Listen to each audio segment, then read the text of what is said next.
Doctor Krishna स्वामी कस्तूरीरंगन एक महान भारतीय वैज्ञानिक, शिक्षाविद और आधुनिक भारत की शिक्षा क्रांति के शिल्पकार ने भारत के दो महत्वपूर्ण क्षेत्र अंतरिक्ष अन्वेषण और शिक्षा सुधार में अपनी अमिट छाप छोड़ी।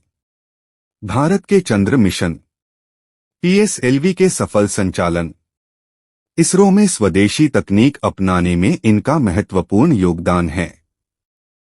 राष्ट्रीय शिक्षा नीति 2020 के निर्माण में इनका अतुल्य योगदान रहा है। आज प्राथमिक विद्यालय पांडे बस्ती 96 मिर्जापुर परिवार उनकी स्मृति का सम्मान करते हुए उनके अतुलनीय कार्यों को याद करते हुए डॉक्टर कृष्णा स्वामी कस्तूरीरंगन जी को श्रद्धा सुमन अर्पित करते हैं। जय हिंद, जय भारत।